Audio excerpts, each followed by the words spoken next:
Você sabia que na Bíblia há relatos de mulheres grávidas cantando para Deus?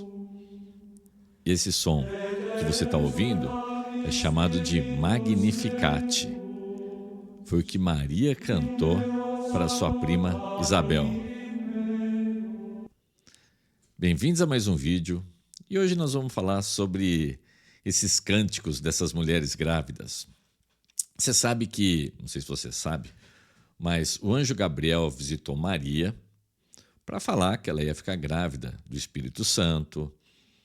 Aí ela fala, mas como grávida? Se eu não conheço homem, né? Eu sou virgem. Ele fala, não, você vai engravidar do Espírito Santo. E aí ela engravida tal. E o anjo fala para ela que a prima dela, parente dela, Isabel, também está grávida. Quem é essa prima Isabel? Isabel era mulher de um sacerdote chamado Zacarias. Eles eram adiantados em idade e eles não tinham filhos. Zacarias estava servindo no templo, ele tinha entrado para cuidar do incenso, e o anjo Gabriel aparece para ele e fala, olha, suas orações foram ouvidas, a sua mulher vai ficar grávida. E ele meio que duvida, ele fala, mas como? A gente já é velho. E por ele ter duvidado, o anjo coloca ele de castigo. Ele só vai poder voltar a falar, ele fica mudo, ele só fica... Esse nenê? Esse nenê é João Batista, aquele que vai ficar anunciando Jesus, que vai chamar o povo ao arrependimento, aquele que vai morar no deserto, comer gafanhoto, mel, se vestir com peles, né? Pois bem, então o anjo avisa Maria que Isabel está grávida também. E Maria se desloca, então, até a cidade de Isabel. Era uma coisa de 3 a 5 dias de caminhada. Então você imagina uma mulher grávida sair em caminhada de 3 a 5 dias para ir ver a prima Isabel. E quando ela chega na casa de Isabel, Isabel escuta falar que ela estava lá e o nenê, que é João Batista, se agita de alegria na barriga de Isabel. Por quê? Porque o Salvador do mundo, o Messias, Deus encarnado, estava ali visitando ela.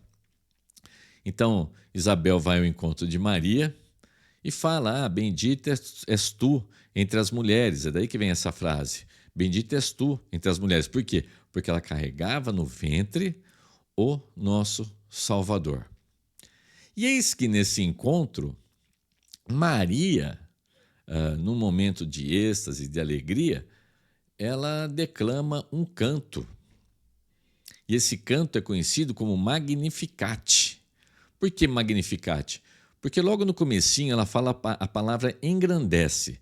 E quando a Bíblia foi traduzida para o latim, na chamada Vulgata Latina, engrandece ou glorifica é Magnificat.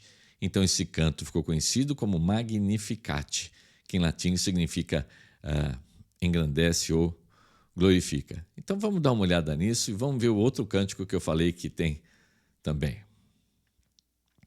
Então, eu estou no Evangelho de Lucas, Lucas é Novo Testamento, no capítulo 1, lá no versículo 46, que é onde começa o cântico de Maria. Então, Maria encontrou com a sua prima Isabel. Isabel já estava grávida de 6 meses. Aliás, Maria fica ali por 3 meses, então bem provavelmente Maria viu nascer João Batista. Então vamos lá. Então disse Maria, minha alma engrandece ao Senhor. Está vendo que eu grifei de amarelinho? Esse engrandece é o que em latim significa Magnificat. Daí o nome desse cântico, ser conhecido como Magnificat. Se você gosta de cantos gregorianos, que é o que eu estava tocando aqui no comecinho desse vídeo, é só você colocar na sua busca aí Magnificat, que você vai encontrar esse canto gregoriano super bonito em latim. E aqui vai estar em português, então você vai entender o que está sendo cantado ali em latim. Então disse Maria, minha alma engrandece ao Senhor, e o meu espírito se alegra em Deus, meu Salvador, pois atentou para a humildade da sua serva. De agora em diante, todas as gerações me chamarão bem-aventurada, pois o Poderoso fez grandes coisas em meu favor. Santo é o seu nome. A sua misericórdia estende-se aos que o temem, de geração em geração. Ele realizou poderosos feitos com seu braço. Dispersou os que são soberbos no mais íntimo do coração. derrubou os governantes dos seus tronos, mas exaltou os humildes. Encheu de coisas boas os famintos, mas despediu de mãos vazias os ricos. Ajudou a seu servo Israel, lembrando-se da sua misericórdia para com Abraão e seus descendentes para sempre, como dissera aos nossos antepassados. Bonito, bonito. Mas esse cântico ele é extremamente parecido com um outro cântico que foi declamado um pouco mais de 1000 anos antes desse. Quando? Bom, existiu uma mulher chamada Ana, e Ana tinha uma dificuldade muito grande para engravidar, o que a deixava muito triste. E ela, por muitos anos ela orou, e um dia ela estava orando perto de um sacerdote, e o sacerdote achou que ela estava bêbada, porque ela estava em pensamento. Aí o sacerdote chega para ela e fala: escuta, que coisa feia, você está bêbada uma hora dessa? E ela fala a solução: eu não estou bêbada, eu estou aqui chorando, porque eu estou pedindo para Deus um filho e tal. E o sacerdote fala para ela: olha, vai em paz, porque Deus vai atender o seu pedido. E Ana engravida. Engravida de quem? Do que vai ser o profeta Samuel. E ela também, num êxtase, numa alegria tremenda, ela faz um cântico a Deus extremamente parecido com esse que Maria fez. Então, quando Maria profere esse cântico aqui, o Magnificat, isso demonstra que ela tinha um grande conhecimento bíblico. Porque a estrutura que segue, você pode pegar lá em Velho Testamento, tá? É 1000 anos antes de Cristo. Você pega ali em 1 Samuel, capítulo 2, ali você tem o cântico de Isabel. E ele é extremamente parecido com esse cântico de Maria aqui. Aliás, se você quiser ver a história de Isabel, a história de Ana, ali em 1 Samuel, você vai ver direitinho essa história. Você pode ver no capítulos 1 e 2. Bom, e o que esses cânticos falam então? Olha só, minha alma engrandece ao Senhor, minha alma glorifica, ou seja, ela está glorificando a Deus. E o meu espírito se alegra em Deus, meu Salvador. O que isso diz? Que Maria também precisava de um Salvador. Que assim como eu, assim como você, Maria também é de uma raça caída, pecaminosa e que precisa, sim, de um Salvador. É o que ela está falando assim. Meu espírito se alegra em Deus, meu Salvador. Então, isso é um chamado para nós todos.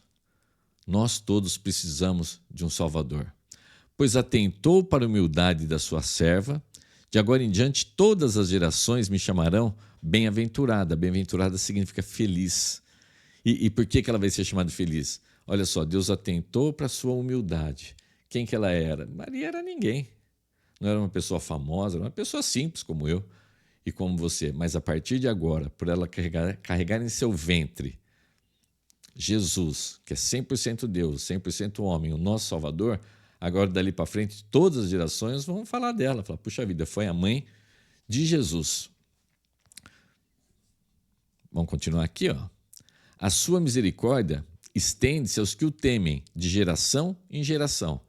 A gente está aqui, 2000 e tantos anos depois de Cristo, mas a misericórdia de Deus se estende de geração em geração. Desde as gerações para trás ali de Maria, se a gente voltar lá para o Velho Testamento, primeiro livro da Bíblia, Gênesis, lá há a promessa. Deus promete que a descendência da mulher de Eva vai se sobrepor, vai vencer a descendência de Satanás, que é da serpente. E ao longo de toda a Bíblia, dos 66 livros, a gente observa isso, a misericórdia de Deus de geração em geração. A Bíblia se encerra ali com o Novo Testamento, que é escrito no primeiro século depois de Cristo, mas isso vale para nós até hoje. E ela coloca um contraste interessante aqui, que, por exemplo, quem sou eu, quem é você nesse mundo de influencers, nesse mundo em que você vê pessoas que ganham bilhões e bilhões de reais? Mas ela traça um contraste aqui, de que Deus, ele não está interessado no seu dinheiro, Então, olha só, ele realizou poderosos feitos com seu braço, dispersou os que são soberbos no mais íntimo do coração, derrubou governantes dos seus tronos, mas exaltou os humildes, encheu de coisas boas os famintos, mas despediu de mãos vazias os ricos. Aqui ele está colocando que Deus despreza os ricos, mas não é que é para dizer que Deus não gosta de rico. Aqui é para dizer que a sua riqueza não vale nada, que a sua soberba não vale nada. E que Deus é atento às suas promessas. Ele ajudou a seu servo Israel, lembrando-se da sua misericórdia para com Abraão e seus descendentes para sempre. Quem são esses descendentes de Abraão? Até a vinda de Jesus, era majoritariamente os judeus. Mas nós, pessoas convertidas, nós fazemos parte do Israel de Deus. A igreja faz parte desse Israel de Deus. Então essas promessas, elas valem para nós. Você precisa de um Salvador? Precisa. Todo mundo precisa. Como é que você vai ter acesso a esse Salvador? Você vai ter acesso a esse Salvador arrependendo-se dos seus pecados.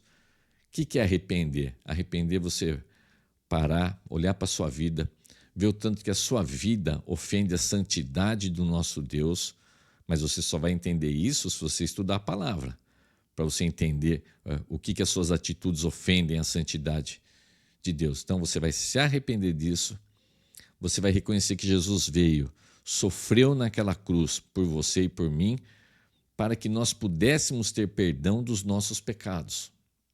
Ele tira a gente da escravidão do pecado e tira a culpa dos nossos pecados.